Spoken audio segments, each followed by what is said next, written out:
ওই, আমার নকল করছিস কেন? এতক্ষণ তো বেশ বসেছিলি। ও, তুমি বুঝি একা একা আদর খাবে ছোট আম্মু থেকে? আর আমি কি বানের জলে ভেসে এসেছি? না, তুই তো ড্রেনের পচা পানিতে ভেসে এসেছিস। আমি আর আরমান তুলে নিয়ে এসেছিলাম। সামিরা চিৎকার করে উঠল। আয়ান ভাইয়া! বলেই উঠে আয়ানের চুল ধরে ঝাঁকাতে শুরু করলো। আঞ্জুমা বেগম ওদেরকে থামানোর চেষ্টা করছে। আরে থাম তোরা, আবার সেই আগের মতো চুলোচুলি শুরু করেছিস? ঠিক তখনই বাহিরে দরজার কাছ থেকে শোনা গেল ফিক করে হেসে ফেলার শব্দ। মায়া দাঁড়িয়ে আছে দরজার কাছে। মায়া নিজের দিকে ওদেরকে তাকাতে দেখে ধীরে ধীরে ওর মুখের হাসি বিলীন হয়ে গেল। মায়া বেশ কিছুক্ষণ ধরেই দাঁড়িয়ে আছে দরজার কাছে। এক অজানা টানে উপরে এসে ছোট আম্মুর রুমের সামনে দাঁড়িয়েছে, কিন্তু ভিতরে যায়নি, দূর থেকে দেখছিল। কেন জানি মানুষটাকে বড্ড আপন আপন লাগছে ওর, কিন্তু চিনতে পারছে না। তবে ও ধারণা করেছে এটাই আয়নের আম্মু। আরমান ওকে সব কিছু বলেছিল, ছোট আম্মুর বিষয়টাও বাদ দেয়নি। কিন্তু কেন জানি ওনার প্রতি মায়ের মনে কোনো রাগ আসছে না, বরং প্রচণ্ড মায়া লাগছে। একটা অজানা টান আসছে ওনার প্রতি। বাড়ির পরিবেশ থমথমে, তাই কাউকে কিছু জিজ্ঞাসাও করতে পারছে না মায়া। আঞ্জুমা বেগম হাতের ইশারায় মায়াকে কাছে ডাকলেন। মায়ের চোখে মুখে দ্বিধার ছাপ। ইতিমধ্যেই সামিরা আয়নের চুল ছেড়ে দিয়েছে। ও মায়াকে উদ্দেশ্য করে বলল, ভাবিমণি, বাইরে দাঁড়িয়ে আছো কেন? ভেতরে আসো। পিছন থেকে মাইশা মায়ের কাঁধে হাত রেখে বলল, এখানে দাঁড়িয়ে কেন? আয় আমার সাথে। মাইশা মায়ের হাত ধরে টেনে নিয়ে এলো আঞ্জুমা বেগমের কাছে। ভাবিমণি, তুমি বসো, আমি নিচে যাচ্ছি। বলে এক লাফে বিছানা থেকে নেমে দাঁড়ালো। তারপর সামিরা চলে জোরে টান দিয়ে রুম থেকে ছুটে বেরিয়ে গেল, কাউকে কিছু বলার সুযোগ না দিয়ে। সামিরা ব্যথায় আহ শব্দ করে উঠল। তোমাকে আমি পরে দেখে নেব ভাইয়া। আঞ্জুমা বেগম হেসে বললেন। এরা আর জীবনেও শুধরাবে না। মাইশা মুচকি হাসলো। ও জানে ও রুমে এসেছে, তাই আয়ান বেরিয়ে গেল। আর কত যে ইগনোর করবে আয়ান ওকে, সেটা আল্লাহ ভালো জানেন। ও তো আয়ানের অবহেলা সহ্য করতে না পেরে চলে গিয়েছিল এ বাড়ি থেকে। মাত্র কিছুদিন হয়েছে আরমান ওকে নিয়ে এসেছে এই বাড়িতে। ও আসতে চায়নি, আরমানের জোড়াজড়িতে বাধ্য হয়েছে। একটা দীর্ঘশ্বাস ছাড়ল মাইশা। মায়াকে ছোট আম্মুর পাশে বসিয়ে দিল, নিজেও এক পাশে বসলো। আঞ্জুমা বেগম অসহায় গলায় মায়াকে উদ্দেশ্য করে বললেন, ভয় পাচ্ছ ছোট আম্মুকে? পাওয়ারই কথা। মায়া ধীরে ধীরে দুই দিকে মাথা নাড়িয়ে না বোঝালো। আঞ্জুমা বেগম চোখের পানি ছেড়ে দিলেন, কাঁদতে কাঁদতে বলে উঠলেন, জানি আমি যেটা তোমার সাথে করেছি সেটা ক্ষমার অযোগ্য, তবুও হাত জোর করে ক্ষমা চাইছি। আমাকে ক্ষমা করে দিও মায়া, না হলে যে মরেও শান্তি পাবো না। আঞ্জুমা বেগম দুই হাত জোর করে ধরেছিল মায়ের সামনে। মায়া ওনার হাত ধরে ফেলল। এমন বলবেন না, আমি আপনার ছোট। উনি আমাকে বলেছে আপনার এমন করার পেছনে নিশ্চয়ই কোনোদিন কারণ আছে। আঞ্জুমা বেগম কাঁদতে কাঁদতে বললেন, কারণ তো আছে, তবে নিজের অজান্তে তোমার কত বড় ক্ষতি করে ফেলেছি সেটা তুমি জানো না। জানলে হয়তো আমার মুখও দেখতে চাইতে না। মাইশা ওনাকে থামিয়ে দিয়ে বলল, এখন এসব কথা থাক না আম্মু। ছোট আম্মু ছলছল চোখে মাইশার দিকে তাকিয়ে বলে উঠল, তুমি জানো না মাইশা, আমার করা অপরাধ প্রতিটা মুহূর্ত আমাকে কুরে কুরে খায়। প্রতিটা মুহূর্ত নিজেকে শেষ করে দিতে ইচ্ছে করে। নিচে ড্রয়িং রুমের পরিবেশ থমথমে। সবাই কেমন রিয়েকশন দিবে বুঝতে পারছে না। আরমান সবাইকে সবকিছু জানালো। আঞ্জুমা বেগমকে ব্ল্যাকমেল করা হয়েছিল আয়নের বিদেশি মেয়ের সাথে কিছু ফটো আর ভিডিও পাঠিয়ে। ফটো ভিডিওগুলো ছিল আয়নের বিদেশি মেয়ের সাথে নগ্ন অবস্থায়। অল্প শিক্ষিত সহজ সরল আঞ্জুমা বেগম বোঝেনি যে এগুলো এডিট করা। আঞ্জুমা বেগম জানতেন যে ওই ওষুধে মায়া আরমানকে ভুলে যাবে। উনি প্রথমে রাজি হয়নি, কিন্তু বিভিন্ন রকমভাবে ব্ল্যাকমেল করা হয়। এইদিকে মায়ের প্রেগনেন্সির ব্যাপারে কিচ্ছু জানতো না, তাই ওনার অজান্তেই বাচ্চাটিও মারা যায়। খুব নিখুঁতভাবে প্ল্যান সাজানো হয়েছিল। আরমান আগে বুঝেছিল এই সব কিছুর পিছনে অন্য কেউ আছে, আর সে খুব কাছ থেকে নজর রাখছে সব কিছুর উপর। তাই আরমানও সে অজানা শত্রুর খেলায় সাথ দিয়ে নিজেও প্ল্যান সাজিয়েছিল। তাকে বুঝিয়েছিল তার পরিকল্পনা মতোই কাজ হয়েছে। সে জানতো আরমান খুব সহজেই ধরে ফেলবে সবটা, তাই ছোট আম্মুকে হাতিয়ার বানিয়েছিল। আর তার প্ল্যান অনুযায়ী নিজে আড়ালে থেকে ছোট আম্মুকে ফাঁসিয়ে দেয়। ছোট আম্মুকে আগেই সবকিছু জানিয়ে রেখেছিল আরমান। এরপর ওর প্ল্যান অনুযায়ী পুলিশ এসে নিয়ে যায় সে অজানা শত্রুকে দেখানোর জন্য। এতদিন আঞ্জুমা বেগম আরমানের এক গোপন ফ্ল্যাটে ছিল। কিছুদিন পরেই মাইশা এই বাড়ি থেকে চলে যায় আয়নের অবহেলা সহ্য করতে না পেরে। আঞ্জুমা বেগম আত্মগ্লানিতেই নিজেকে শেষ করে দিতে চায়, তবে ফ্ল্যাটের কেয়ারটেকারের জন্য পারে না। এরপর কিছুদিনের মধ্যে অসুস্থ হয়ে পড়েন উনি। তখন আরমান মাইশাকে নিয়ে গিয়ে ওনার কাছে রাখে। আর সে অজানা শত্রু প্রচণ্ড চালাক, নিজের বিরুদ্ধে একটু প্রমাণ রাখেনি, তাই চেয়েও আরমান তাকে ধরতে পারছে না। এখন আঞ্জুমা বেগম দিন দিন আরও ভেঙে পড়ছে, তাই আরমান ওনাকে বাড়ি ফিরিয়ে আনলো। সবাই ড্রয়িং রুমে বসে আছে, আঞ্জুমা বেগমও আছেন এখানে। রুমে ওনার দম বন্ধ হয়ে আসছিল, তাই নিচে এসে বসেছে সবার সাথে। সবাই ওনার সাথে আগের মতোই স্বাভাবিক আচরণ করছে। সবাই মিলে আলোচনা করছে মাইশা, আয়ান আর মায়া আরমানের বিয়ে নিয়ে। খুব তাড়াতাড়ি ওদের বিয়েটা সেরে ফেলতে চায় সবাই। আচ্ছা, বিয়ের অনুষ্ঠানটা গ্রামের বাড়িতে করলে কেমন হয়? সামিনা লাফিয়ে উঠল খুশিতে। হ্যাঁ, এটা ভীষণ ভালো বলেছ আবুল ভাইয়া, থুকু আবির ভাইয়া। বিয়ের অনুষ্ঠান গ্রামের বাড়ি থেকে করলে ভীষণ মজা হবে। ঠিক তখনই ওখানে মায়া উপস্থিত হলো। ও এতক্ষণ নিজের রুমে ছিল। ও খুশি মনে জিজ্ঞাসা করলো, কাদের বিয়ের কথা হচ্ছে? কেউ কিছু বলার আগেই আরমান বলে উঠল, আয়ান আর মাইশার। আয়ান আর মাইশার বিয়ের কথা শুনে হঠাৎ মুখ ছোট করে ফেলল মায়া। ও ভেবেছিল ওর আরমানের বিয়ের কথা বলছে হয়তো। ঠিকই ভেবেছিল, কিন্তু আরমান বেচারির মনটাই ভেঙে দিল। সবাই মায়াকে মুখ ছোট করে নিতে দেখে মুখ চেপে হাসলো। তবে আরমান যেহেতু মায়াকে সত্যিটা জানালো না, তাই কেউ আর সাহস পেল না মায়াকে পুরোটা জানানোর। সাবিনা বেগম মায়াকে টেনে নিজের পাশে বসিয়ে বলল, কি হলো আম্মু, মন খারাপ কেন? আবির মজা করে বলে উঠল, মায়া মনে হয় খুশি নয় আয়ান আর মাইশার বিয়েতে। মায়া তাড়াহুড়ো করে বলে উঠল, আরে সেটা কেন হতে যাবে, আমি তো ভীষণ খুশি। আরমান গম্ভীর গলায় বলল, তাহলে মন খারাপ হয়ে গেল কেন?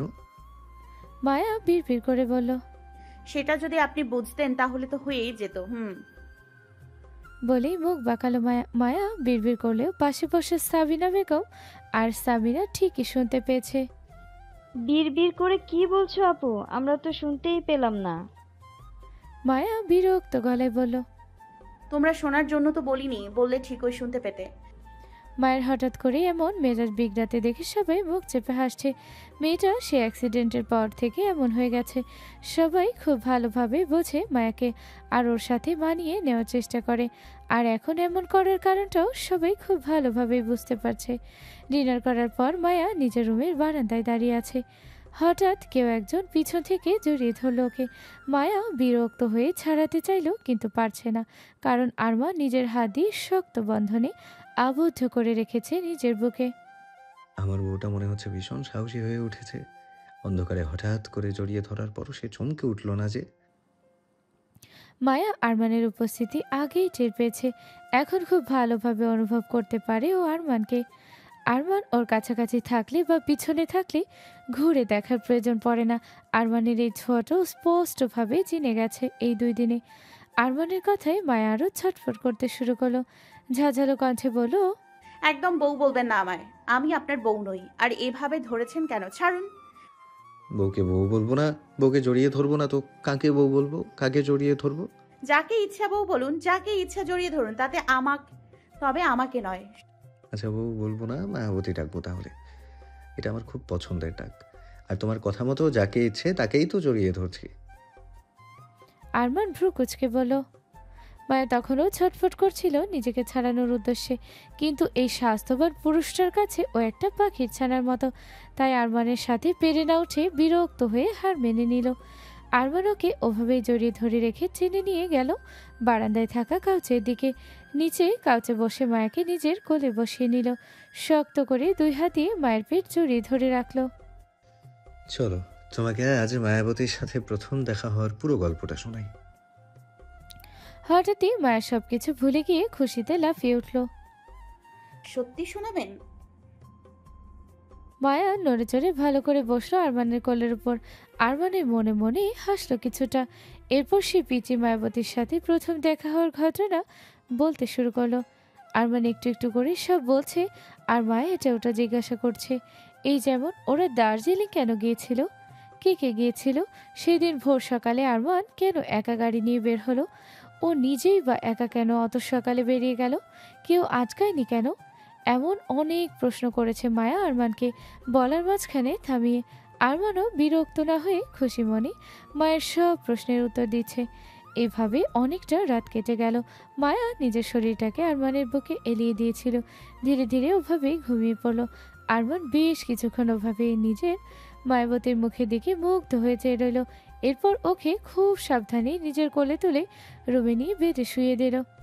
এসির টেম্পারেচার ঠিক করে একটা হালকা চাদর গায়ে দিল যত্ন সহকারে। শেষে মায়ের কপালে ভালোবাসার পরশ দিয়ে রুমে লাইট অফ করে বেরিয়ে গেল রুম থেকে। মায়া ঘেমে নিয়ে একাকার অবস্থা। রান্নাঘরে দুপুরে রান্না করছিল এতক্ষণ। বাড়ির পুরুষ মানুষগুলো সব অফিসে। মাইশাও বেরিয়ে গেছে কোথায় জানি। সামিরা যাবে তার বন্ধুদের সাথে একটু ঘুরতে। মায়া প্রচণ্ড বিরক্ত হচ্ছিল, তাই এতক্ষণ রান্নাঘরে রান্না করছিল।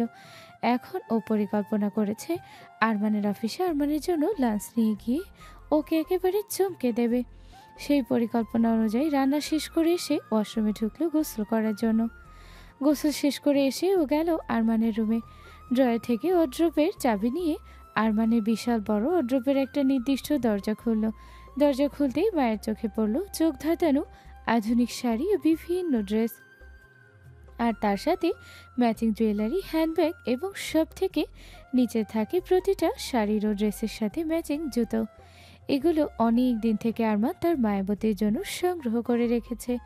ওর ফ্যাশন হাউসে যখনই নতুন কোনো কালেকশন লঞ্চ হয়েছে আর সেটা ওর চোখে ধরেছে, তখনই সেটা সংগ্রহ করে রেখেছে মায়াবতীর জন্য।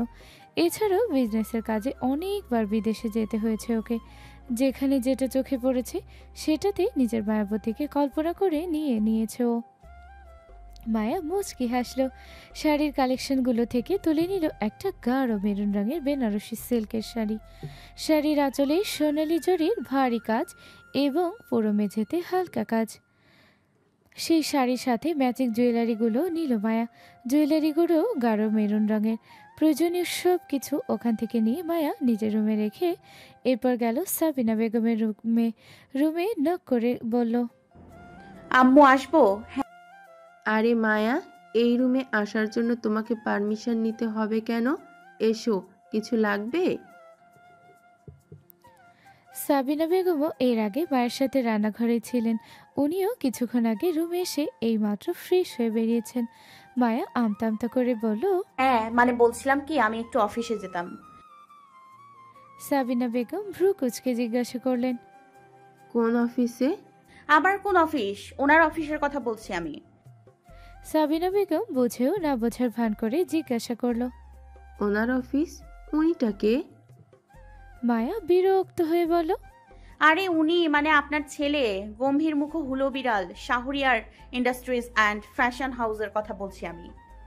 হঠাৎই মায়ের মনে পড়ে গেল ও কি বলে ফেলেছে। জিভ কাটলো। ভয় ভয় চোখে তাকালো সাবিনা বেগমের দিকে। সাবিনা বেগমের চোখে মুখে কপট রাগী ভাব।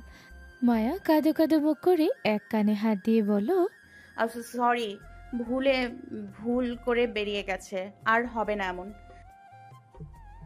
সাবিনা বেগম মুখে মিথ্যা গম্ভীর ভাব বজায় রেখে বলল, জানি আমার ছেলেটা সব সময় গম্ভীর হয়ে থাকে, তাই তার সাথে গম্ভীর মুখটা যায়, কিন্তু তাই বলে হুলো বিড়াল? মায়ের অবস্থা এমন যে ও এবার সত্যি সত্যি কেঁদে ফেলবে। সত্যি বলছি, আর বলবো না কখনো। ভুল হয়ে গেছে, এবার মতো মাফ করে দিন। হঠাৎই সাবিনা বেগম হেসে ফেললেন। উনি মায়াকে নিজের কাছে টেনে নিলেন। মায়া বোকা বোকা চোখে তাকিয়ে রইল ওনার দিকে। উনি বললেন, আরে আমি তো এমনিই তোমার সাথে মজা করছিলাম। তুমি তো দেখছি এবার কেঁদেই ফেলবে। যা ইচ্ছে বলতে পারো তুমি ওকে, আমাদের কোনো অসুবিধা নেই। শুধু বলবো আমার ছেলেটাকে একটু ভালোবাসা দিও। হ্যাঁ, ও অনেকটা রকচটা, জেদি, গম্ভীর স্বভাবের, তবে ওর ভিতরটা অনেক নরম। আর সেই নরম স্বভাবটা ও সহজে কাউকে দেখাতে পারে না, একমাত্র তোমাকে ছাড়া। তোমার ওপরে অধিকার জেদটা একটু বেশিই দেখায়। কষ্ট করে একটু মানিয়ে নিও। কখনো ভুল বুঝো না আমার ছেলেটাকে। তুমি হচ্ছ ওর প্রাণভোমরা। মায়া ওনার শেষের কথায় কিছুটা লজ্জা পেল। সাবিনা বেগম মায়াকে এক হাতে জড়িয়ে ধরে আছে। উনি কিছুটা শক্ত গলার ভান করে বললেন, কি হলো, কি বললাম বুঝছো? মায়া ওনার বুকের কাছে মাথা রেখে মুখে কিছু না বলে মুখে লজ্জা মিশ্রিত ভাব নিয়ে মাথা নাড়ালো। মানে সে বুঝেছে। সাবিনা বেগম মিষ্টি হেসে জড়িয়ে ধরল মায়াকে। এই তো আমার সোনা আম্মু। আচ্ছা, কিন্তু তুমি অফিসে একা যাবে? আরমান জানতে পারলে তো বকবে। মায়া ওনার বুক থেকে সরে এসে বলল, না না না, একা যাব না তো। সামিরা বেরোবে, ওর বন্ধুদের সাথে ঘুরতে যাবে মনে হয়। তো ওকে বলবো আমাকে আগে অফিসে নামিয়ে তারপর যেতে। হ্যাঁ তাহলে ঠিক আছে, যাও তুমি রেডি হয়ে নাও। আমি আরমানদের জন্য লাঞ্চ বক্স রেডি করছি। লাঞ্চ বক্স আমি রুবিকে বলে এসেছি, ও রেডি করে দেবে। আপনি আমার সাথে আসুন আম্মু, আমাকে শাড়ি পরিয়ে দেবেন। আমি শাড়ি পরতে পারলেও আপনার মতো এত সুন্দর করে পারি না। পরিয়ে দিতে পারি, তবে একটা শর্ত আছে। কি শর্ত আম্মু? সাবিনা বেগম মৃদু রাগ দেখিয়ে বললেন, আম্মু বলছো অথচ আপনিও বলছো, কেমন যেন পরপর লাগে আপনি শুনতে। আজ থেকে না, এই মুহূর্ত থেকে তুমি বলবে, বুঝছো? আচ্ছা ঠিক আছে, ঠিক আছে, এবার চলুন, না মানে চলো। মিসেস সাবিনা বেগম হেসে ফেললেন, সাথে মায়াও। চলো। শাহরিয়ার ইন্ডাস্ট্রিজ অ্যান্ড ফ্যাশন হাউসের সামনে গাড়ি এসে থামতেই গাড়ি থেকে বেরিয়ে এলো মিসেস আরমান শাহরিয়ার। অফিসে যাতায়াতরত মানুষগুলো হঠাৎই থেমে গেল মায়াকে দেখে। কেউ কেউ অবাক তো কেউ কেউ মুগ্ধ চোখে তাকিয়ে রইল। মায়ের লুকটাই এমন যে কেউ চোখ ফেরাতে পারছে না। মায়ের পরনে ডার্ক মেরুন শাড়ি, মুখে হালকা মেকআপের প্রলেপ, চোখে কাজল, কপালে ছোট মেরুন রঙের টিপ। মায়ের কোমরের মাঝ বরাবর চুলগুলো অর্ধেক পিছনে অর্ধেক সামনে ডান পাশের ছড়ানো। ডান পাশে কানের কাছে একটা মেরুন রঙের গোলাপ, গলায় একটা হালকা মেরুন রঙের নেকলেস, তার সাথে ম্যাচিং কানের দুল রয়েছে কানে। দুই হাতে এক হাত করে মেরুন রঙের ভেলভেটের চুড়ি। আর সব থেকে আকর্ষণীয় যেটা ওকে করে তুলেছে সেটা হলো ওর চোখে সানগ্লাস। সানগ্লাসটা সামিরা জোর করে পরিয়ে দিয়েছে। সামিরাও নেমে এলো গাড়ি থেকে। ওর পরনে স্টাইলিস্ট কুর্তি, গলায় একটা স্কার্ফ পেঁচানো। মায়া সামিরাকে বলল, তুমি নামলে যে? আরে আমি পারবো যেতে। আমি জানি তো তুমি পারবে, কিন্তু আমার হাতে এখন কিছুটা সময় আছে। আমিও অনেক দিন হয়ে গেল অফিসে আসিনি, তাই চলো আমিও ভেতরে যাব। মায়া ভ্রু কুচকে বলল, এই তো সেই দিনই রাত্রিবেলা আমার সাথে অফিসে এসেছিল, আর বলছো অনেক দিন আসোনি। সেদিন তো রাত্রিবেলা ছিল, এই অফিসের কারোর সাথে দেখা হয়নি, তাই ভাবলাম সবার সাথে দেখা করে যাই। আচ্ছা চলো। বলেই মায়া নিজের অ্যাটিটিউড বজায় রেখে এগিয়ে গেল সামনের দিকে। পিছু পিছু সামিরাও গেল। ড্রাইভার লাঞ্চ বক্সের ব্যাগটা হাতে নিয়ে গেল। মায়া অফিসের মেন গেট দিয়ে প্রবেশ করতেই ছমকে গেল। ওকে অবাক করে দিয়ে ওর উপরে ফুলের বর্ষণ শুরু হলো। মায়া ঠিক সামনে ফ্লোরে লাল গোলাপের পাপড়ি দিয়ে বড় করে লাভ শেপ করা, লাভ শেপের হলুদ গাঁদা দিয়ে বর্ডার করা, আর লাভের মাঝে সাদা রজনীগন্ধা দিয়ে welcome back to our office ma'am. Maya এতটাই অবাক যে ওর মুখের ভাষা হারিয়ে ফেলেছে। ও আরমানকে সারপ্রাইজ দিতে চেয়েছিল, কিন্তু এখনও নিজেই সারপ্রাইজ হয়ে গেল। তানিশা মায়ের সহকারী ডিজাইনার এগিয়ে গেল হাতে ফুলের তোড়া নিয়ে। মায়া থ্যাঙ্কস জানিয়ে ফুলের তোড়া হাতে নিল। একে একে বেশ কিছু স্টাফ এগিয়ে এসে মায়াকে ওয়েলকাম জানালো। এরপর একে একে সবাই সরে যেতে মায়া দেখতে পেল বেশ কিছুটা দূরে ওর সোজাসুজি দাঁড়িয়ে আছে আরমান। মুগ্ধ চোখে তাকিয়ে আছে ওর দিকে। হাতে একটা সাদা গোলাপের তোড়া। ওর এক পাশে দাঁড়িয়ে আছে আবির, আরেক পাশে আয়ান। মায়া ফ্লোরে ফুলের পাপড়ি দিয়ে করা রাস্তার উপর দিয়ে ধীরে এগিয়ে গেল আরমানের সামনে। আরমান ফুলের তোড়াটা এগিয়ে দিয়ে বলল, welcome back to our office Mrs Arman Shahriar. Maya তখন অবাক অবাক হয়েই হাতে ফুলের তোড়া নিল। হাসি মুখে বলল, থ্যাঙ্কস মিস্টার আরমান শাহরিয়ার। আবির মুখে দুষ্টু হাসি নিয়ে বলল, কি আরমানকে সারপ্রাইজ দিতে এসে এখন নিজেই সারপ্রাইজ হয়ে গেলে, তাই তো? সারপ্রাইজ না, একেবারে বড় ধরনের শক খেলাম। এত কিছু স্বপ্নেও আশা করিনি, কিন্তু এত সব কিছু এত তাড়াতাড়ি কিভাবে আয়োজন করেছো? আমার তো এখানে আসার কোনো প্ল্যানই ছিল না, হঠাৎ করেই আসলাম আমি।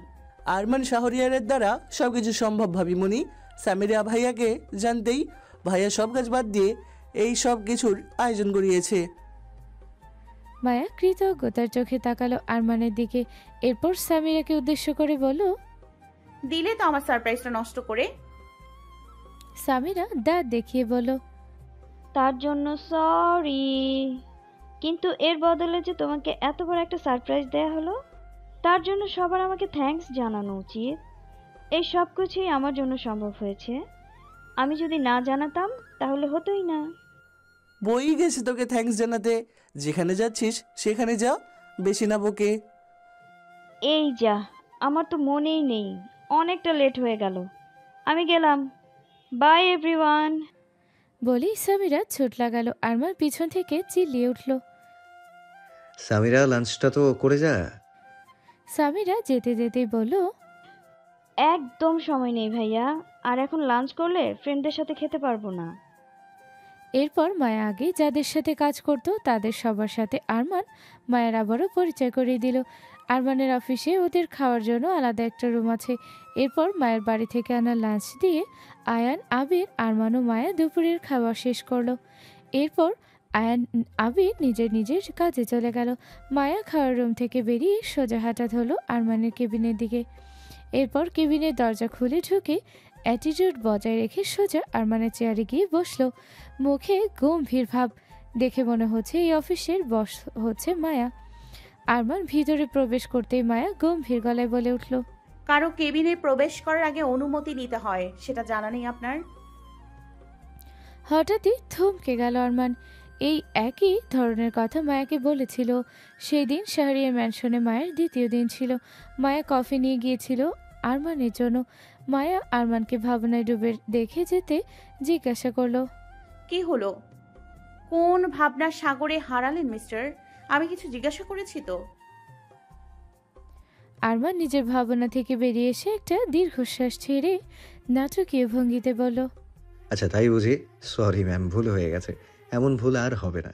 আচ্ছা ঠিক আছে, মনে থাকে যেন। এখন সারা বছরের কাজের হিসাব দিন আমায়। কতগুলো ডিল সাকসেস হয়েছে, কত লস হয়েছে, সবকিছুর হিসাব চাই। ইতিমধ্যে আরমান মায়ের সামনে থাকা চেয়ারে এসে বসেছে। ইয়েস ম্যাম, এই বছরের সেরা ডিল হচ্ছে আরমান শাহরিয়ার তার হারিয়ে যাওয়া মায়াবতীকে ফিরে পেয়েছে।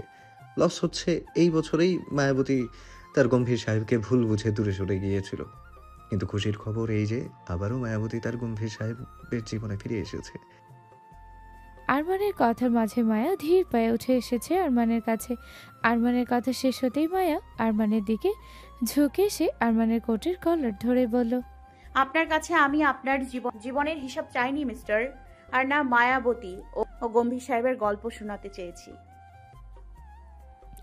আরমান মায়ের কোমর ধরে টেনে মায়াকে নিজের উপর ফেলে আষ্টে পৃষ্ঠে জড়িয়ে ধরল। আরে কি করছেনটা কি? ছাড়ুন, কেউ চলে আসবে। সব সময় এমন কাছে টানেন কেন? হ্যাঁ, আরমান মায়াকে নিজের কোলে ভালো করে বসিয়ে নিয়ে মায়ের ঘাড়ে না ঘষতে ঘষতে বলল, তুমি তো নিজ থেকেই কাছে আসলে, তাই আমি আরো কাছে টেনে নিলাম। আর এখন কেউ আসবে না। সবাই জানে আরমান শাহরিয়ার তার বউ নিয়ে ব্যস্ত আছে। আর বউ যদি এত আকর্ষণীয় রূপে সামনে হাজির হয় তাহলে কি তাকে কাছে না টেনে থাকা যায়? অসম্ভব সুন্দর লাগছে আমার মায়াবতী বউটাকে। মায়া প্রচণ্ড লজ্জায় মুখ লুকালো আরমানের বুকে। আরমান মায়ের কোমর শাড়ি ভেদ করে ভালো করে পেঁচিয়ে ধরতেই আরমানের হাত গিয়ে পড়লো মায়ের কোমরে থাকা কোমর বন্ধনীটির উপর। হঠাৎই মায়ের কিছু মনে পড়ে গেল যেন। ও ও কৌতূহল গলায় জিজ্ঞাসা করলো। আচ্ছা গম্ভীর সাহেব, আমার কোমরে ওটা কিভাবে আসলো? আরমান আবারও মায়ার ঘাড়ে মুখ গুজলো। ওভাবেই জিজ্ঞাসা করলো। ওটা বলতে কোনটা? আরে আমার কোমরে যেটা আছে। কি আছে তোমার কোমরে? কই দেখি। আরমান মুখ তুলে শাড়ি সরাতে গেলেই মায়া তাড়াতাড়ি শাড়ি দিয়ে নিজের কোমর ঢেকে ফেললো। না দেখলেও বুঝবো কি করে? আপনি খুব ভালো জানেন আমি কিসের কথা বলছি, তারপরেও নাটক করছেন। হ্যাঁ, নির্লজ্জ পুরুষ মানুষ। কোমর বন্দিনীটি কিভাবে আসলো কোমরে? ওটা আমি অনেক চেষ্টা করেও খুলতে পারিনি। ওই কোমর বন্ধনী কিভাবে আসলো সেই বিষয়ে জানতে চাই, বলুন আমায়। হঠাৎই আরমান মায়াকে উঠে দাঁড় করিয়ে নিজেও দাঁড়ালো। তারপর টেবিল থেকে একটা ফাইল বাঁধা দড়ি তুলে নিল। তারপর মায়া কিছু বুঝে ওঠার আগে আরমান মায়াকে জানালার কাছে নিয়ে এসে ওর হাত দুটো জানালার গ্রিলের সাথে বেঁধে দিল। ঘটনাটা এতই তাড়াতাড়ি ঘটলো যে মায়া কিছুই বুঝে উঠতে পারল না। যখন বুঝলো তখন ওর হাত বাঁধা হয়ে গেছে। মায়া অবাক গলায় প্রশ্ন করলো। আরে কি করছেন? আরমান কোনো উত্তর না করে পকেট থেকে একটা রুমাল বের করে মায়ের মুখটাও হালকা করে বেঁধে দিল। মায়া অবাক চোখে তাকিয়ে রইল আরমানের দিকে। এরপর আরমান ধীরে ধীরে মায়ের সামনে হাঁটু মুড়ে বসে পড়ল। আলতো স্পর্শে মায়ের পেটের কাছের কাপড় সরিয়ে দিল। মায়ের পুরো পেট দৃশ্যমান হলো আরমানের চোখের সামনে। ফর্সা ধবধবে পেটে কোমর বন্ধনীটি জ্বলজ্বল করছে। একটা নির্দিষ্ট ডায়মন্ডের পাথরে আরমান তার ডান হাতের বুড়ো আঙুল ছোঁয়াতেই কোমর বন্ধনীটির লক খুলে গেল। আরমান কোমর বন্ধনীটি মায়ের কোমর থেকে খুলে নিয়ে ওকে দেখিয়ে বলল, দেখো এবার কিভাবে তোমার কোমরে এসেছিল তুমি জানতে চাইলে, আর আমি প্র্যাকটিক্যালি দেখিয়ে দিচ্ছি। বলে আরমান আবারও কোমর বন্ধনীটি মায়ের কোমরে পরিয়ে দিতে শুরু করলো। আরমানের হাতের ছোঁয়ায় কেঁপে কেঁপে উঠছে। এরপর পড়ানো শেষ হতে আরমান সে আগের মতোই মায়ের পেটের মাঝখানে নাভির কাছে থাকা গাঢ় লাল রঙের রুবি পাথরটার উপর ঠোঁট ছোঁয়ালো। সেই স্পর্শ মায়া তার পেটে অনুভব করলো। চোখ বন্ধ করে নিল মায়া। এরপর মায়ের শাড়ি ঠিক করে দিয়ে উঠে দাঁড়ালো আরমান। মায়ের কপালে ঠোঁট ছোঁয়ালো স্নেহ ভরা স্পর্শে। তারপর মায়ের মুখের বাঁধন খুলে দিতে দিতে বলল, ঠিক এভাবেই ওটা তোমার কোমরে এসেছিল। মায়া মুখ খোলা পেতে বড় করে শ্বাস টেনে বলল, তাই বলে এভাবে বেঁধে রেখে দেখানোর কি আছে? হাত বেঁধেছেন ঠিক আছে, তবে মুখটাও বাঁধতে হবে। আরমান মায়ের হাতের বাঁধন খুলে দিতে দিতে বলল, বললাম না প্র্যাকটিক্যালি দেখাচ্ছি। সেদিনও এভাবেই বেঁধেছিলাম তোমায়, শুধু এই দড়ির জায়গায় ছিল তোমার ওড়না, আর সাথে পাটাও বেঁধেছিলাম। মায়া অবাক গলায় বলল, মানে কিছু বুঝলাম না আমি। আরমান মায়াকে চেয়ারে বসিয়ে পানি খাওয়াতে খাওয়াতে সেদিনের শপিং মলের পুরো ঘটনা খুলে বলল। মায়া সবকিছু শুনে প্রচন্ড অবাক হলো। মৃদু রাগ দেখিয়ে বলল, আপনি প্রচুর ডেঞ্জারাস মানুষ। তো সেদিন যদি আমি ভয় পেয়ে হার্ট অ্যাটাক করতে না, কারণ তখন আমার মায়াবতী মোটেও এত ভীতু ছিল না। কিন্তু কি দরকার ছিল এটা দেয়ার? দেখে মনে হচ্ছে এটা তো অনেক দামি, আর যখন তখন খোলাও যায় না। এটা তো শুধু আমার ফিঙ্গারপ্রিন্ট এই খুলবে মনে হচ্ছে। তোমার থেকে দামি কিছুই না আমার কাছে মায়াবতী। আমি চাই এটা সবসময় তোমার কোমরে থাকুক। খোলার চেষ্টাও করবে না কখনো। এমনিতে তুমি চাইলেও খুলতে পারবে না। আরমানের কথার মাঝে ওর টেবিলে থাকা ফোনটা বেজে উঠল। দুজনেরই চোখ পড়ল ফোনের স্ক্রিনে। আবিরের নাম ভেসে উঠছে সেখানে। আরমান বিরক্ত হয়ে ফোনটা সাইলেন্ট করে দিল। কি হলো? ফোনটা তুলুন, এমার্জেন্সি কিছু হতে পারে। বাদ দাও, এমার্জেন্সি কিছু না। এখন আমি শুধু তোমাকে সময় দিতে চাই। কলটা কেটে গিয়ে আবারও বেজে উঠল। আরমান বিরক্তিতে জোর শব্দ করে ফোনটা কেটে দিতে চাইল, কিন্তু তার আগে মায়া কলটা রিসিভ করে ফোনে স্পিকারে দিয়ে দিল। সাথে সাথে আবির বলে উঠল, জানি ভাই, বউকে নিয়ে রোমান্স করতে ব্যস্ত আছিস তুই, তবে কিছুক্ষণ আগে তুই মায়াকে সারপ্রাইজ দিলে। এখন তোর জন্য একটা সারপ্রাইজ অপেক্ষা করছে বাইরে। একজন স্পেশাল মানুষ এসেছে। এখন আমরা দরজার বাইরে অপেক্ষা করছি। দরজাটা খুললে জীবন ধন্য হয়ে যেত আমাদের। ফোন স্পিকারে থাকায় আবিরের কথাগুলো শুনেছে মায়া। আবিরের প্রথম কথাটা শুনে শুকনো বিষম খেয়েছেও কাশতে শুরু করেছে। আরমান তাড়াতাড়ি মায়ের পিঠে মাথায় হাত বুলিয়ে পানি খাওয়ালো। এদিকে আবির তখনও বক বক করেই চলেছে। দেখলি তো, আমি ঠিকই বলেছি। মানুষ শুকনো বিষম যখন খাইতো বলতো, যখন আবিরকে পুরো কথা শেষ করতে না দিয়ে ফোন কেটে দিল আরমান। আরমান চিন্তিত গলায় বলল, ঠিক আছো তুমি? ততক্ষণে মায়ের কাশি থেমে গিয়েছে। ও মাথা নাড়িয়ে জবাব দিল, ঠিক আছি। এখন দরজাটা খুলুন, আমিও দেখতে চাই কোন স্পেশাল মানুষ অপেক্ষা করছে আপনার জন্য। আরমান কোনো জবাব না দিয়ে বিরক্ত হয়ে এগিয়ে গেল দরজা খুলতে। পিছু পিছু মায়াও এলো। দরজা খুলতেই আবিরের সাথে সামনে দাঁড়িয়ে থাকা মানুষটিকে দেখে বিরক্তির শেষ পর্যায়ে পৌঁছে গেল আরমান। রাগে হাতের মুঠো শক্ত হয়ে গেল। চলে বেশি টান টান আবিরের সাথে থাকা মানুষটি বলে উঠল, হ্যাঁ মিস মাইয়া, কেমন হাসো তুমি? তুমি এখনো হাসো? ঠাই অফিসে কোথাও দেখলাম না, কিন্তু তোমরা ঢোর ভণ্ড করে কি করছিলে? শেষের বাক্যটা মানুষটি চিন্তিত সুরে জিজ্ঞাসা করলো। এদিকে মায়া ভ্রুকুচকে তাকিয়ে আছে। অতিরিক্ত কৌতূহল মিশ্রিত কণ্ঠে আবিরকে উদ্দেশ্য করে জিজ্ঞাসা করলো মায়া, ভাইয়া এই আজব প্রাণীটা কোন গ্রহ থেকে এসছে? ভাইয়া এই আজব প্রাণীটি কোন গ্রহ থেকে এসছে? আবির কিছু বলার আগে মিস্টার ড্যানিয়েল বকা বকা চোখে মায়ের দিকে তাকিয়ে জিজ্ঞাসা করলো, মাইয়া, তুমি কি আমাকে প্রাণী বললে? মায়া ভ্রুকুচকে বলল, এখানে কি করো? কেউ আছে নাকি যে আপনার মতো অদ্ভুত আচরণে কথা বলছে? আর আপনি আমাকে মাইয়া মাইয়া করছেন কেন? মায়া মায়া, আমার নাম মায়া। মিস্টার ড্যানিয়েল মাথা নাড়িয়ে বলল, ইয়েস, আমি জানি তো। মাইয়া, তোমার নেম মাইয়া, কিন্তু তুমি আমায় প্রাণী বললে কেন? মায়া কপাল চাপড়ে বলল, আরে হাদারা, মাইয়া নয় মায়া। আর আপনি কি প্রাণহীন? আপনার শরীরে কি প্রাণ নেই? হাদারাম? What is হাদারাম?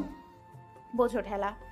এখন একে কে বোঝাবে? থাক ভাই, আপনাকে আর আমার সঠিক নাম উচ্চারণ করতে হবে না। কিন্তু এটা বলেন, আপনি আমায় কিভাবে চেনেন? মিস্টার ড্যানিয়েল মুখ ছোট করে বলল, হোয়াট? ভাই মানে ব্রাদার? তুমি আমায় ফাদার বললে মাইয়া, আর হই যে হাদারাম মানে কি বললে না তো? আবির তাড়াতাড়ি হেসে বলল, আরে মিস্টার ড্যানিয়েল, হাদারাম ভালো বন্ধু ফ্রেন্ডদেরকে কে বলে? হাদারাম মানে ভালো বন্ধু। মিস্টার ড্যানিয়েল হেসে গদগদ হয়ে বললেন, তাই নাকি? মাইয়া, শুনে ভীষণ ভালো লাগলো। তুমি আমাকে তোমার ভালো ফ্রেন্ড মনে করো। আরে আবির ভাইয়া, মিথ্যা বলছো কেন তুমি ওনাকে? আমি এই অদ্ভুত প্রাণীটাকে। আবির মাঝপথে মায়াকে থামিয়ে দিয়ে বলল, মায়া, তুমি জানো কাকে কি বলছো? উনি মাস্টার ড্যানিয়েল, আমাদের কোম্পানির একজন বড় বিদেশি ক্লায়েন্ট। ওনার সাথে অনেক বড় ডিল সাইন করেছিলাম আমরা। এতটুকু শুনেই মায়া জিভ কাটলো। এতক্ষণ কত কিনা বললো ও এই লোকটাকে। ভয় ভয় চোখে তাকালো আরমানের দিকে। মায়া দেখলো আরমানের মুখে রাগে পুরো লাল হয়ে আছে, চোল শক্ত। মায়া ভাবলো যে ওর জন্যই আরমান হয়তো রেগে আছে। এত বড় বিদেশি ক্লায়েন্টকে কত কি বললো। এতে তো ওই ব্যক্তি অসন্তুষ্ট হলে আরমানের বিজনেসে লস হতে পারে। মায়া কাঁদো কাঁদো মুখ করে এক কানে লতিতে হাত দিয়ে আরমানের দিকে তাকিয়ে বলল, সরি গম্ভীর সাহেব, আর আপনার বিদেশি ক্লায়েন্টকে উল্টাপাল্টা কিছু বলবো না। এইবার মতো মাফ করে দিন। উনি তো ঠিক মতো বোঝেননি আমার কথাগুলো। আবির ভাইয়া সামলে নিয়েছে। এরপর মায়া মিস্টার ড্যানিয়েলকে উদ্দেশ্য করে বলল, এই যে অদ্ভুত প্রাণী, না না না, সরি মিস্টার ভ্যানিয়েল। আবির মায়ের ভুল শুধরে দিয়ে বলল, আরে মায়া, ভেনিয়েল নয়, ড্যানিয়েল। মায়া দাঁত দেখিয়ে হেসে বলল, ও সরি, মিস্টেক। না, ঠিকই আছে।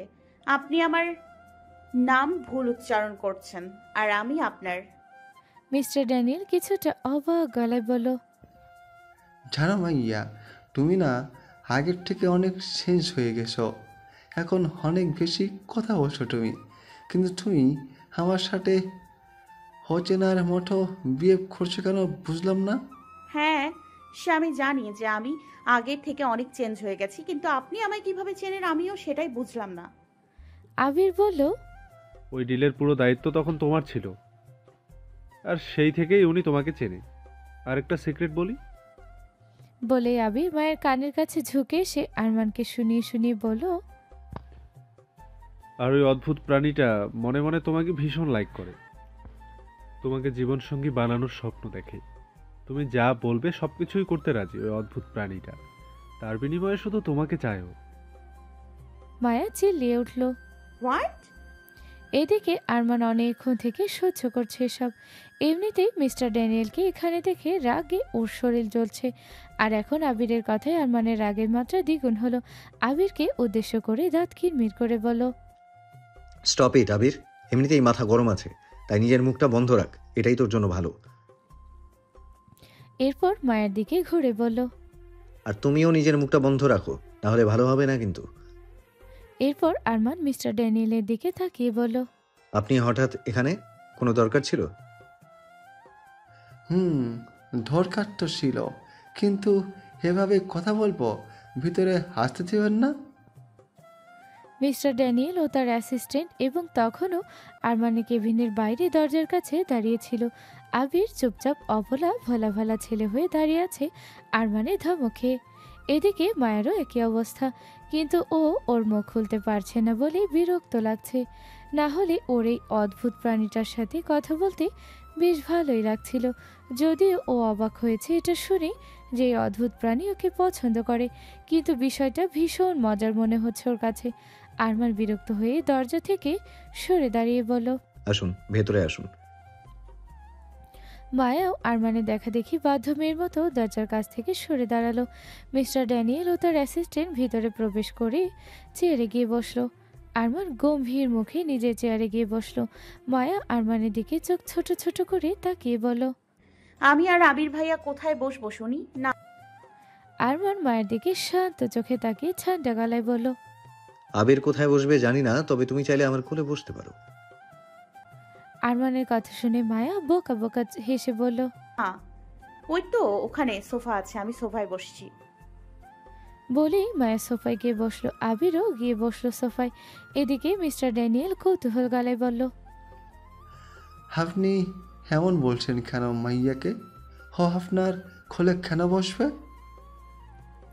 এরপর উনি মায়ের দিকে তাকিয়ে বলল, আর মাইয়া, তখন তোমরা দরজা বন্ধ করে কি করছিলে বললে না? তাও আবির বিড় বিড় করে বলল, এমনিতেই আগুন দাউ দাউ করে জ্বলছে, এখন আর আগুনে ঘি ঢালিস না বাপ। আরমান দাঁতে দাঁত চেপে গম্ভীর গলায় বলল, আমরা দরজা বন্ধ করে কি করছিলাম না করছিলাম সেটা আমাদের ব্যাপার মিস্টার ড্যানিয়েল। আপনি কাজের কথায় আসুন, কোনো কাজ থাকলে বলুন, না হলে আপনি আসতে পারেন। মিস্টার ড্যানিয়েল অপমানিত বোধ করলেও কিছু বললেন না, নিজেকে সামলে নিলেন। বললেন, হ্যাঁ, কাজ তো ছিল, আপনার সাথে আর একটা ডিল সাইন করতে চাই, তবে এবারও মাইয়ার বানানো ডিজাইন নেব শুধু। আরমান নির্লিপ্ত কণ্ঠে উত্তর দিল, আমি এখন আর আপনার সাথে কোনো ডিল সাইন করতে চাই না মিস্টার ড্যানিয়েল, তাই আপনি আসতে পারেন। মিস্টার ড্যানিয়েল প্রচণ্ড অবাক হলেন আরমানকে মুখের উপর ডিল নাকচ করতে দেখে। উনি অবাক গলাতেই বললেন, আরে কি বলছেন মিস্টার হারমান? মজা করছেন আমার সাথে? আপনার সাথে মজা করার মতো কোনো সম্পর্ক আমার নেই মিস্টার ড্যানিয়েল। আমি যা বলি স্পষ্টভাবেই বলি, এখন আমি আপনার সাথে কোনো ডিল সাইন করতে চাই না। মিস্টার ড্যানিয়েল এবার সিরিয়াস গলায় বললেন, যেটা বলছেন সেটা ভেবে বলছেন তো? আপনি কিন্তু ভালো করেই জানেন এই ডিল আপনার বিজনেসে কতটা প্রফিট এনে দেবে। মায়া তৎক্ষণাৎ বলে উঠল, হ্যাঁ সত্যিই তো, এত বড় ডিল আপনি হাতছাড়া করছেন কেন? আমি রাজি আছি ওনার জন্য ডিজাইন বানাতে। মিস্টার ড্যানিয়েল হেসে বলল, ইয়েস, এখন মাইরিয়াও রাজি কাজ করতে, তাহলে তো ডিল সাইন করতে আপনার আর কোনো অসুবিধা নেই মিস্টার হারমান। হ্যাঁ হ্যাঁ, আপনিও রাজি হয়ে যান মিস্টার হারমান, না সরি মিস্টার আরমান, তাহলে আমিও আবার আমার কাজে ফিরতে পারবো। মায়া যে নিজে থেকে ওকে হারমান বলেছে সেটা আরমান স্পষ্ট বুঝতে পেরেছে, তাই ওর আগে চোখে তাকালো মায়ের দিকে, যা দেখে মায়ের চুপসে গিয়ে মুখে আঙুল দিয়ে বসে রইল। মানে ঠিক আছে, আমি আর কোনো কথা বলবো না।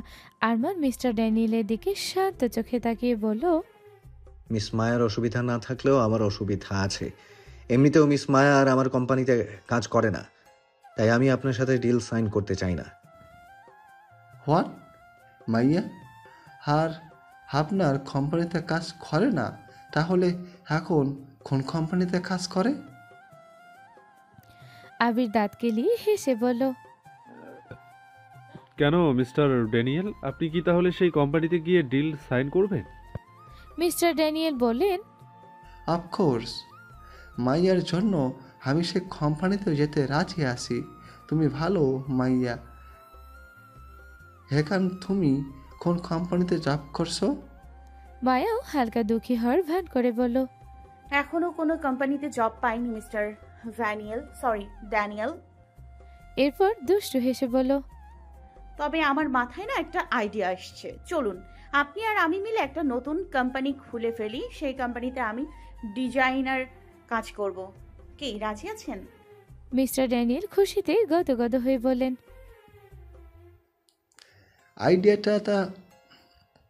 আইডিয়াটা তুমি খারাপ ঠাউনি মাইয়া। তুমি যদি আমার কোম্পানিতে ডিজাইন হও তাহলে আমি নিউ একটা বিজনেস ওপেন করতে রাজি আছি। জানো মাইয়া, আজকে তোমাকে ভীষণ সুন্দর লাগছে, চোখ সরানো যাচ্ছে না। তুমি তো মিস্টার আরমানের কোম্পানিতে আর জব করো না, তাহলে এখানে কী করছো তুমি?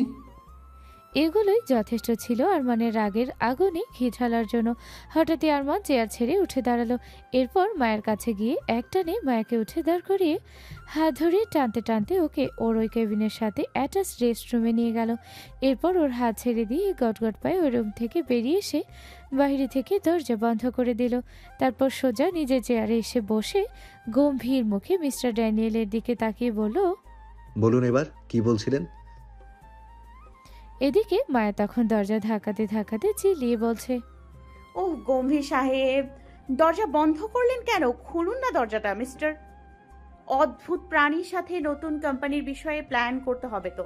অনেক বড় সুযোগ পেয়েছি আমি, এই সুযোগ হাতছাড়া করতে চাই না। ও গম্ভীর, শুনতে পাচ্ছেন আমার কথা? আরমান দাঁত কিরমির করে মায়াকে উদ্দেশ্য করে বলল, মায়া, তুমি কি চাও ওই বন্ধ দরজার পেছনে আমিও থাকি তোমার সাথে? আমি যদি ভেতরে আসি তাহলে কিন্তু ভালো হবে না।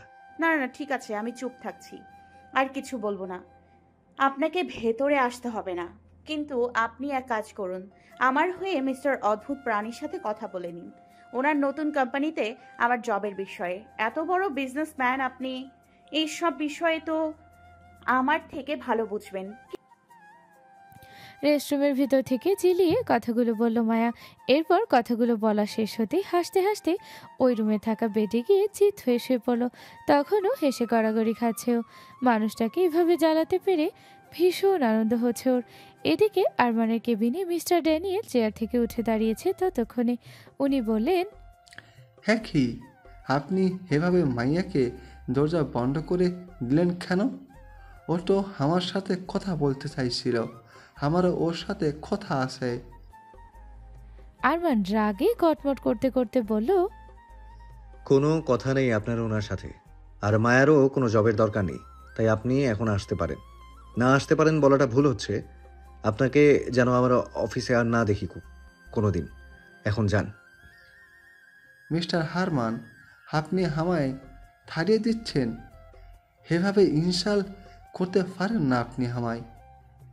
আমি আপনার অফিসে ঠকাতে আসিনি, বিশেষভাবে মাইয়ার জন্য এসেছিলাম এখানে।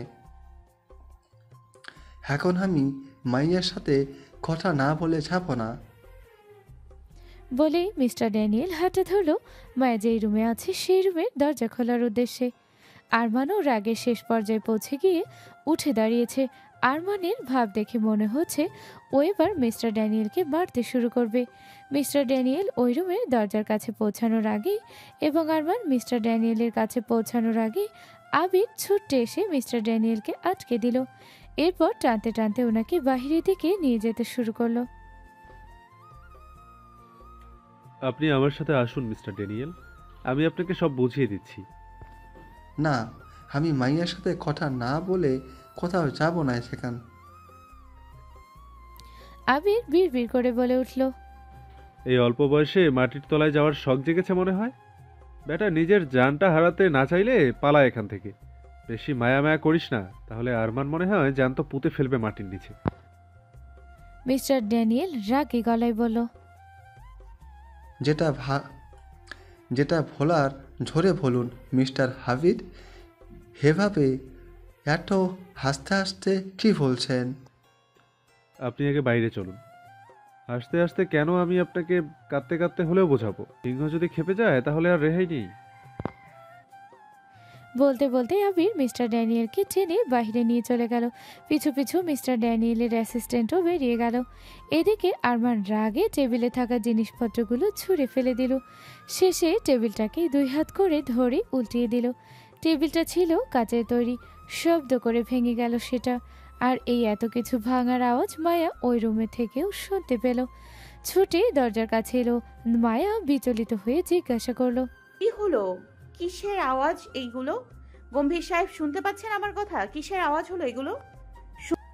না। মায়া কোনো উত্তর পেল না তার গম্ভীর সাহেবের থেকে, যার জন্য ও আরও মরিয়া হয়ে উঠল। জোরে জোরে দরজা ধাক্কাতে শুরু করলো। শুনছেন? কোথায় গেলেন আপনি? গম্ভীর সাহেব, দরজাটা খুলুন প্লিজ। না, এবারও কোনো উত্তর এলো না। মায়া এবার কাঁদতে শুরু করলো। আবির ভাইয়া, আবির ভাইয়া, কোথায় তুমি? দরজাটা খুলে দাও না। কি হলো? ওই রুমে সব ঠিক আছে তো? গম্ভীর সাহেব ঠিক আছে তো? কেউ শুনতে পাচ্ছে আমার কথা? হঠাৎ ওই রুমের দরজাটা খট করে শব্দ তুলে খুলে গেল। মায়া দেখলো আরমান দাঁড়িয়ে আছে দরজার সামনে। মুখের ভঙ্গি শক্ত, চুলগুলো কিছুটা এলোমেলো। কেমন যেন ভয় ভয় লাগছে মায়ার আরমানকে দেখে। মায়া নিজের কান্না থামিয়ে দিয়েছে ইতিমধ্যেই। ও একটা শুকনো ঢোক গিলে বলল, ঠিক আছেন আপনি? কিসের আওয়াজ ছিল এগুলো? আরমান এক পা করে এগিয়ে আসতে শুরু করলো মায়ার দিকে। মায়াও ধীরে পিছাতে শুরু করলো শুকনো ঢোক গিলে। আরমান এগোতে এগোতে ঠান্ডা গলায় বলল, কেন মনে হলো তোমার যে আমি ঠিক থাকবো না? মায়া আমতা আমতা করে বলল, না মানে, ভেতরে কিছু ভাঙার আওয়াজ পেলাম আর আপনি সাড়া দিচ্ছিলেন, তাই আর কি। ততক্ষণে মায়ের পিঠ দেওয়ালে ঠেকে গেছে। মায়া তাড়াহুড়ো করে অন্যদিকে সরে যেতে চাইলে আরমান আচমকা মায়ের 2 পাশে দেওয়ালে হাত দিয়ে মাঝখানে বন্দি করে নিল ওকে। মায়া কাঁদো কাঁদো মুখ করে বলল, প্লিজ এবারের মতো মাফ করে দিন, প্লিজ এবারের মতো ক্ষমা করে দিন। এমন ভুল আর জীবনেও হবে না। আরমান শান্ত চোখে মায়ের দিকে তাকিয়ে ঠান্ডা গলায় বলল, ক্ষমা? কিন্তু কি ভুল করেছো তুমি যে ক্ষমা চাইছো? মায়া একই রকম ভাবে কাঁদো কাঁদো গলায় বলল, আর কখনো আপনার সাথে মজা করব না, ভুল হয়ে গেছে, বিশ্বাস করুন। শুধুমাত্র আপনাকে জ্বালানোর জন্য মিস্টার আজব প্রাণীকে ওই কথাগুলো বলছিলাম। কোনো দরকার নেই আমার ওনার কোম্পানিতে জব করার। তার মানে স্বীকার করেছো যে আমাকে জ্বালানোর জন্য বলেছিলে এগুলো? মায়া মুখে কিছু না বলে উপর নিচ মাথা নাড়ালো, যার মানে হ্যাঁ, ও স্বীকার করছে। তাহলে তো এই শাস্তিও তোমায় পেতে হবে মিসেস আরমান শাহরিয়ার। এই বুকে যখন আগুন তুমি জ্বালিয়েছো, তাহলে এই আগুন তোমাকেই নিভাতে হবে। মায়া বকা বকা চোখে আরমানের দিকে তাকিয়ে বলল, কই, কোথায় আগুন জ্বলছে দেখি? কথাটা বলে মায়া আরমানের শার্টের লাগিয়ে রাখা বাকি বোতামগুলো তাড়াতাড়ি খুলে দিয়ে দেখতে থাকলো। আসলে আরমান তখন রাগে নিজের কেবিন এলোমেলো করার পর পরনের কোটটাই খুলে ছুঁড়ে ফেলেছিল। তারপর সাদা শার্টের বুকের কাছে 3টে বোতামও খুলে ফেলেছিল বিরক্তিতে। এখন মায়া বাকি বোতামগুলো খুলে ফেলায় আরমানের জিভ করা বুকসহ পেট পুরো উন্মুক্ত হয়ে গেল। মায়া নিষ্পাপ বাচ্চার মতো ঠোঁট উল্টিয়ে বলল, কই, দেখা যাচ্ছে না তো, কোথায় আগুন জ্বলছে? ঠিক ভেতরে জ্বলতে থাকা আগুন বাইরে থেকে যায় না। আছে, আপনার বুকে জ্বলন যখন আমি ধরিয়েছি, তাহলে আমি কমাবো এই জ্বলন। কথাটা বলে মায়া আরমান কিছু বুঝে ওঠার আগে মায়া ওর হাতে নিচ দিয়ে বেরিয়ে এক হাতে শাড়ি ধরে ছুট লাগালো। আরমান চেয়েও আটকাতে পারল না। হঠাৎই আরমানের শান্ত ও গম্ভীর মুখে হাসি হালকা হাসি রেখা ফুটে উঠল। এই রুমে আসার আগে প্রচণ্ড রেগেছিল ও মায়ের উপরে। তবে মায়ের ওই কথা বলার আদরে ভঙ্গি, কাদো কাদো মুখ, বোকা চাহনি, আর সব থেকে বড় কথা ওর মায়াবতীর মায়া মাখা মুখ ওর সমস্ত রাগকে একেবারে পানি করে দিয়েছে। কেন জানি এই মেয়েটার উপর আর রাগই দেখাতে পারে না ও। কঠোর হতে চাইলেও পারে না। আরমান মনে মনে তার মায়াবতীর কথা ভাবতে ভাবতে ওই রুমে থাকা বেডে শুয়ে পড়েছিল। চোখ বন্ধ করে চোখের উপর এক হাত রেখে শুয়েছিল। শার্টের বোতাম তখনও খোলা। কিছুক্ষণ পরেই আরমান নিজের বুকের বাম পাশে ঠিক ওর হার্টের কাছে অতিরিক্ত ঠান্ডা কিছুর অনুভব করে চমকে উঠল। উফ, ঠান্ডা। আরমান তাড়াতাড়ি ও চোখের উপর থেকে হাত সরাতেই দেখতে পেল মায়া আরমানের পাশে বেডে বসে আরমানের বুকে বরফ ঘষছে। আরে এটা কি করছো তুমি? বরফ কেন ঘষছো বুকে? ঠান্ডা লাগছে তো। মায়া দাঁত বের করে হাসি দিয়ে বলল, আপনিই তো বললেন আপনার বুকে আগুনে জ্বলছে, জ্বলন ধরিয়েছি আমি, তাই বরফ দিয়ে জ্বলন কমানোর চেষ্টা করছি। এখন আরাম লাগছে তো আপনার? আরমান থতমত খেয়ে গেল যেন। মায়া তখন বাটি থেকে একটা বরফ নিয়ে চুষতে শুরু করেছে। ওর চোখে মুখে খেলা করছে দুষ্টুমি। আরমান শান্ত গলায় বলল, কিন্তু এভাবে তো ভেতরের জ্বলন কমবে না মায়াবতী। মায়া চোখ ছোট ছোট করে জিজ্ঞাসা করলো, তাহলে কিভাবে কমবে? আরমান এক ঝটকায় মায়াকে বেড়ে ফেলে নিচে ওর উপরে চলে এলো। তবে খুব একটা শরীরের ভর মায়ের উপর দিল না। বিছানায় মায়ের দুই হাত দুই পাশে আরমানের হাতে বন্ধি। মায়া কি হচ্ছে ওর সাথে বুঝে উঠতে কিছুটা সময় লেগে গেল।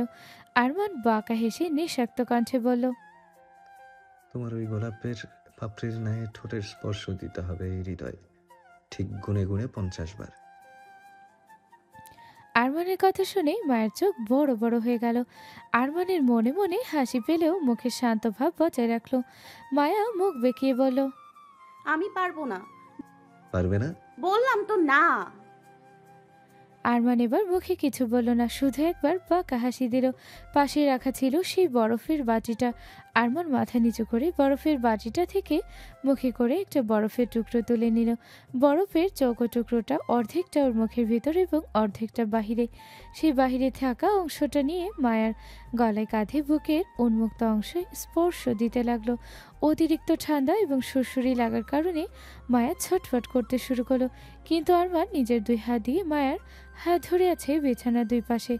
আরমানের শরীরের ভরও কিছুটা মায়ের উপর। তার মায়া ছটফট খুলে খুব বেশি নড়াচড়া করতে পারছে না। ও খিলখিল করে হাসছে আর বলছে, গম্ভীর সাহেব, আরে থামুন থামুন প্লিজ। না কোনো থামাথামির নাম নেই আরমানের। বরফ দিয়ে সুরসুরি দিয়েই চলেছে। আরে থামুন প্লিজ, আমি আর সহ্য করতে পারছি না। মায়াকে বরফ দিয়ে সুরসুরি দেওয়ার ফলে হাসছে আর কথাগুলো বলছে। আরমান মুখ উঠিয়ে নিল মায়ের গলা থেকে। ইতিমধ্যেই বরফ অনেকটা গলে গেছে। আরমান বাকিটা নিজের মুখে পরে নিল। বরফটা খেতে খেতে বলল, এখন বলো আমার শর্তে রাজি কিনা? বললাম তো আমি পারবো না, ওটা অন্য কিছু বলুন। না, এটাই করতে হবে। পারবো না। ঠিক আছে, এতক্ষণ গলায় দিচ্ছিলাম, এবার। কথাটা শেষ না করে আরমান মায়ের পেটের দিকে তাকালো। মায়াও আরমানের দৃষ্টি অনুসরণ করে তাকালো। এরপর আরমান আবারও বাটি থেকে বরফ তুলে নিতে মাথা নোয়ালো।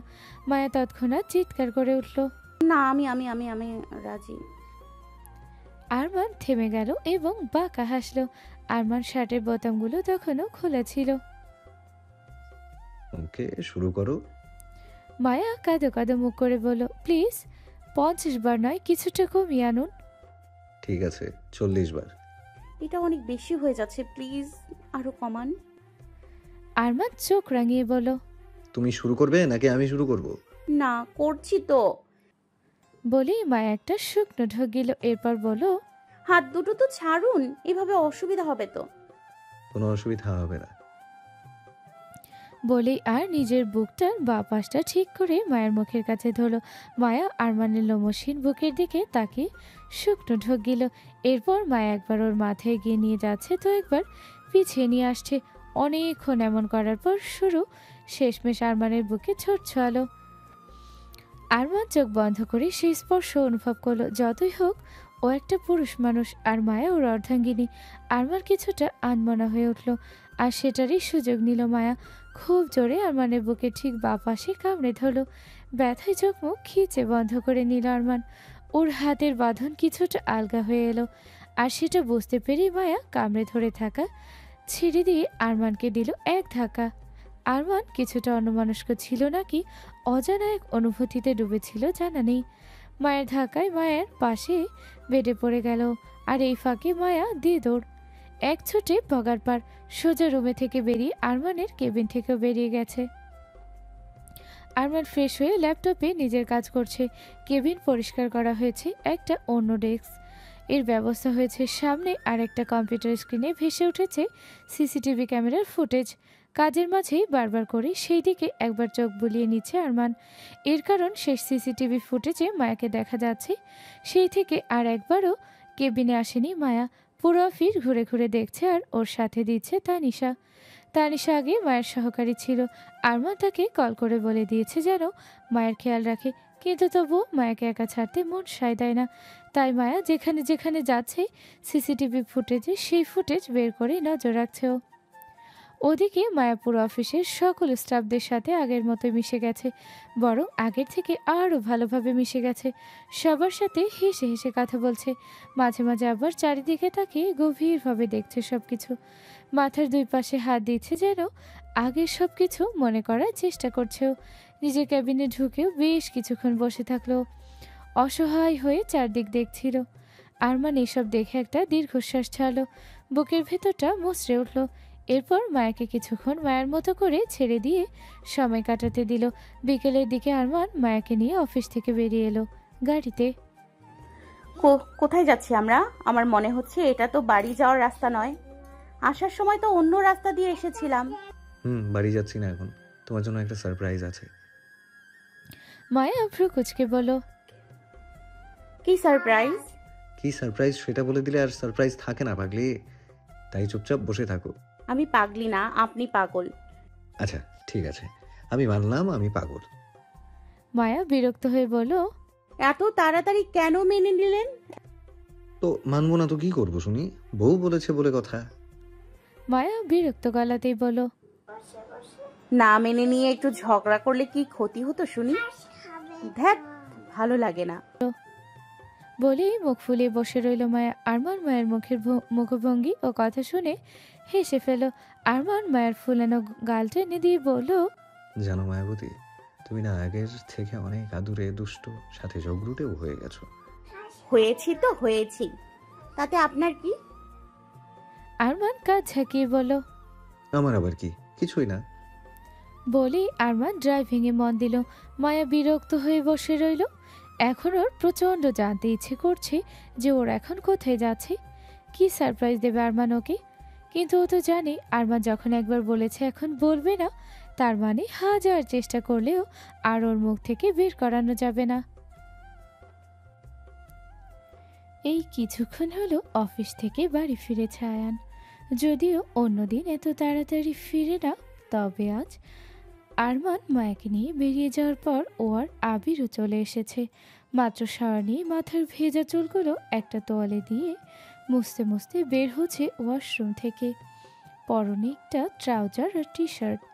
ঠিক তখনই ধরাম করে আওয়াজ তুলে ওর ঘরের দরজাটা খুলে গেল। আয়ান ভ্রু কুচকে তাকালো সেই দিকে। মাইশা অগ্নিমূর্তি রূপ ধারণ করে গট গট পায়ে প্রবেশ করছে রুমে। মাইশা সোজা আয়নের কাছে এসে ওর টি শার্ট ধরে গলার কাছটা দুই হাতে মুঠো করে ধরে রাগী গলায় চিৎকার করে বলল, কেন করছেন এমন? কি ক্ষতি করেছে আপনার? আয়ান শান্ত ভঙ্গিতে মাইশার হাতের দিকে তাকিয়ে বলল, টি শার্ট ছাড়ো। মাইশা রাগে দুঃখে টি শার্ট ধরে ঝাঁকিয়ে বলে উঠল, ছাড়বো না, ছাড়বো না আমি। আগে বলুন কেন করছেন এমন? কেন কেন? আয়ান শান্ত ও গম্ভীর গলায়, কি করেছি আমি? কেন জানেন না বুঝি? নাটক করছেন, নাটক করছেন আমার সাথে। আয়ান তাচ্ছিল্য হেসে বলল, নাটক, সেটা তো তুমি ভালো পারো। তাই এত চাকরির জন্য দৌড়াদৌড়ি না করে কোনো প্রোডাকশন হাউস জয়েন করলেই তো পারো। চাইলে আমায় বলতে পারো, আমার চেনা জানা ভালো ভালো অনেক প্রোডাকশন হাউস আছে, যোগাযোগ করিয়ে দেব। আমি শিওর তুমি সিনেমা সিরিয়ালের অভিনয় করলে দারুণ হিট হবে। আয়নের এমন তাচ্ছিল্য মিশানো কথায় অপমানে দুই চোখ ভরে উঠল মাইশার। ছল ছল ও অসহায় চোখে তাকালো আয়ানের দিকে। হাতের মুঠো আলগা হয়ে গেল। আয়ান আবারও তাচ্ছিল্য হেসে মাইশার হাত নিজের টি শার্ট থেকে ছাড়িয়ে ড্রেসিং টেবিলের দিকে এগিয়ে গেল। মাইশা অসহায় গলায় বলল, আর কতভাবে কষ্ট দিবেন আমায়? মন থেকে ক্ষমা চাইলে আল্লাহর কাছেও 7 গুণেরও মাপ হয়ে যায়। আপনার কাছে কি নেই? চলেই তো গিয়েছিলাম আপনার জীবন থেকে, ছেড়ে দিয়েছি আপনাকে আপনার মতো। তাহলে আমাকে কেন আমার মতো করে ছেড়ে দিয়েছেন না? অনেক দিন থেকেই চাকরির জন্য অ্যাপ্লাই করছি, তারা সিলেক্টও করছে আমাকে, সবই ঠিক আছে। কিন্তু যখনই জয়েন করতে যাচ্ছি জানতে পারছি কি আমাকে চাকরিটাও দিয়েও নিয়ে নেওয়া হয়েছে, কেড়ে নেওয়া হয়েছে আমার চাকরিটা। হ্যাঁ, কেড়ে নেওয়া হয়েছে। তুমি কেড়ে নিয়েছো। কেন কেন কেন কেন করছে এমন? প্রথমে বুঝতে পারিনি প্রতিটা কোম্পানি কেন এমন করছে, কিন্তু এখন বুঝতে পারছি এসব কিছুর পিছনে তুমি আছো।